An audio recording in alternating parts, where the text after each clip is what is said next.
честным, дисциплинированным и верным товарищем клянусь блюсти честь свою и казачью беречь. Принятие присяги – событие в жизни каждого кадета волнующее, незабываемое и праздничное. Для 12-летнего Ярослава сегодняшнее мероприятие, конечно же, запомнится надолго. Первый раз принял присягу, и когда принимал, было страшно, волновался. Ноги почему-то отказали немножко. И вот когда я прошел год-полтора, ходил на казачество, почувствовал себя мужчиной и стал больше в чем-то разбираться. 9 юных казаков, воспитанники военно-патриотического объединения «Всходы», сегодня прошли церемонию принятия присяги. Равняйся. Смирно. Знамя на вынос.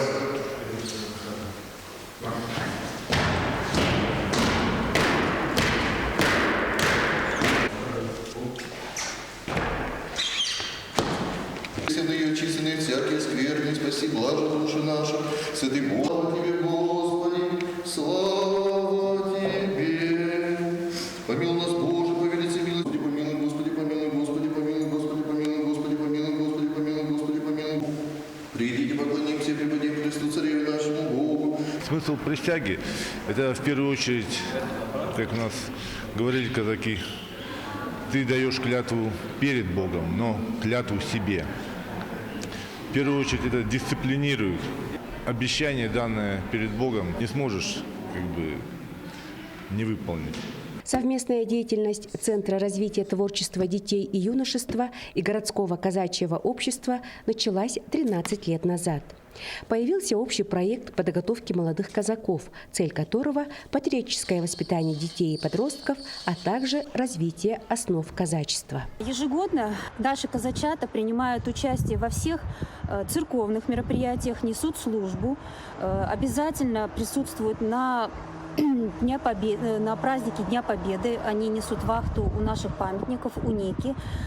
И таким образом мы воспитываем не только подрастающее поколение, но и выпускники нашего объединения впоследствии становятся членами Нерюнгринского городского казачьего общества. Отрадно, что педагогами являются мужчины, которые закладывают основы настоящего мужского воспитания в ребятах. Руководителем объединения «Всходы» и преподавателем основ казачества и специальной казачьей подготовки является Павел Федоровский. Занимаюсь я с ними с 2019 года, с осени.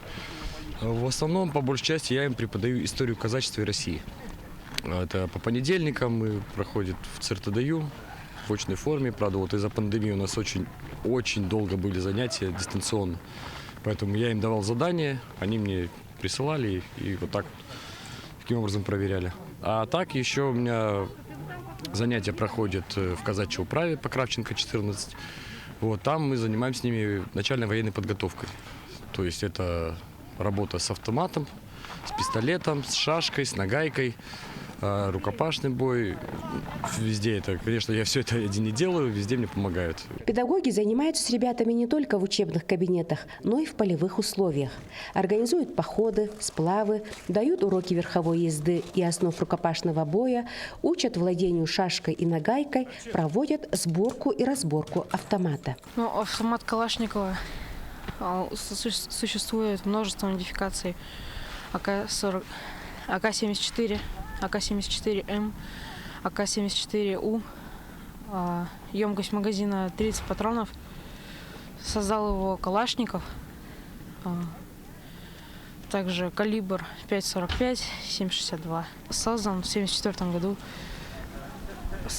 Стоит на вооружении многих стран. Искусству фланкировки, работе с холодным оружием ребят обучает Дмитрий. Совсем недавно он сам был воспитанником «Всходов». В 2009 году Анисимов впервые переступил порог кадетского класса. Прошел все 3 курса кадетства, затем юнкерство и в 2015 году принял казачью присягу. Мне 24 года и, считай, половину жизни в казачестве. Что я здесь нашел? Во-первых, я пришел сюда, потому что банально было интересно узнать, а что это, что здесь делают. Заинтересовало, остался, и, можно сказать, это уже образ жизни такой. Сейчас являюсь походным атаманом НГКО, то есть занимаюсь организацией походов, полевых выходов и прочее. Ну и иногда помогаю руководителю кадетского класса, занятиях с кадетами. Помимо всего этого, юные казаки изучают историю Отечества, биографию выдающихся военачальников, учатся бережному отношению к представительницам прекрасного пола. Кстати, с прошлого года ряды юных казаков пополнили девочки. Нравится мне здесь очень сильно, потому что здесь нас учат быть единым коллективом. Если один у нас виноват, то виноваты постоянно все. Это правило единого коллектива. Но здесь очень даже интересно. Я всегда мечтала что-нибудь попробовать, то, что делают мальчики. Там, тот же самый стрелять из лука, из винтовок, шашками фланкировать. Строевой тоже хорошо заниматься. Я всегда этим мечтала позаниматься, поэтому сюда и пришла. Объединение посещают дети с 8 до 18 лет. В этом году обучаются 36 детей. Арчин ходит на занятия в объединение второй год и уже сумел завоевать авторитет среди воспитанников. Он неоднократный победитель различных соревнований, показывает блестящие знания и навыки по основным показателям. Дома скучно, нечего делать. Сюда прихожу, чтобы заниматься, учиться, поднимать свои знания. И в будущем все это поможет. Я научился фланкировать, разбирать, собирать автоматы, строевой. Научился калить дрова. За все время работы с детьми казаки замечают, как на их глазах меняется тот или иной ребенок. И, конечно, это не может не радовать людей, которые еженедельно работают с ребятами, отдавая частичку своей души. И при этом они не считают себя воспитателями. Воспитанием мы не занимаемся, мы не воспитатели, мы даем знания. То есть, что умеем, то и передаем детям. А воспитанием должны заниматься школы и родители. Результаты буквально почти сразу можно замечать. Вот у нас есть один кадет, Андреем зовут. Вот когда он к нам пришел, он панически боялся высоты. Вот вообще катастрофически. Вот. Буквально через 2 недели он уже бегал по полосе препятствий, уже эту высоту он преодолел. Есть среди мужчин-педагогов и одна женщина, тоже активный член казачьего общества, по совместительству супруга атамана, Ольга Евдокимова. Она медик по специальности, помогает юным казакам во всем и уравновешивает мужской коллектив своей мягкостью. У нас имеется в хозяйстве 2 лошади. Вот. Венера зовут на самую любопытную, и конь Воронок. У них есть конюшня. Зимой они у нас там зимуют, но выходят они на улицу. Постоянно в конюшне они не находятся, потому что лошадям зимой нельзя сидеть в тепле. Если они выйдут с тепла на улицу, потом будет чревато, что кони заболеют. Вот. Дети у нас катаются на лошадях на выходные, когда приходят в походы. Им очень нравится. Также идет работа с лошадьми, уборка конюшни. Дети этим тоже все у нас занимаются.